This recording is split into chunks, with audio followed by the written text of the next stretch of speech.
বিশ্বকাপ জেতার পর ট্রফি উঁচিয়ে ধরা, সতীর্থদের কাঁধে উঠে উল্লাস কিংবা মেডেল গলায় ছবি তোলা, এই সবই চ্যাম্পিয়ন দলের চেনা উদযাপনের দৃশ্য।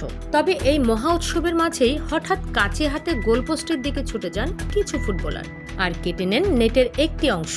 সম্প্রতি শেষ হওয়া 2026 বিশ্বকাপের ফাইনালে আর্জেন্টিনাকে হারিয়ে স্পেনের বিশ্বজয়ের পরেও দেখা গেল সেই একই দৃশ্য। ফেরান তোরেস, লামিনে ইয়ামাল কিংবা উনাই সিমন সবাই কাঁচি দিয়ে জাল কেটে সংগ্রহ করলেন বিশ্বজয়ের সেই অনন্য স্মারক।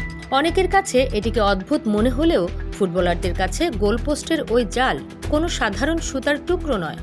যে জালে বল ছড়িয়ে নিশ্চিত হয়েছে বিশ্বজয়ের স্বপ্ন, সেই নেটের অংশটি সংরক্ষণ করাকে জীবনের সবচেয়ে গৌরবময় ও মর্যাদাপূর্ণ অর্জনের স্মৃতিচিহ্ন বলে মনে করেন খেলোয়াড়রা। ফুটবলের এই উদযাপনের প্রথা ছড়িয়ে পড়ার নেপথ্যে ছিলেন স্প্যানিশ কিংবদন্তি ডিফেন্ডার জেরার্ড পিকে।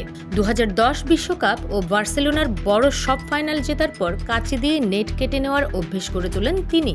পরবর্তীতে এটি ফুটবলের অলিখিত এক ট্র্যাডিশনই রূপ নেয়। তবে এই বিশেষ রীতির উৎপত্তি মূলত ফুটবল থেকে নয়, এসেছিল বাস্কেটবল থেকে।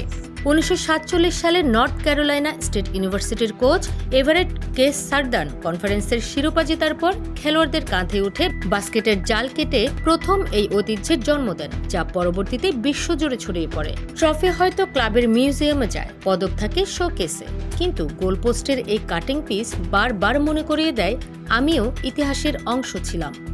স্পোর্টস ডেস্ক, খোলা কাগজ, ঢাকা।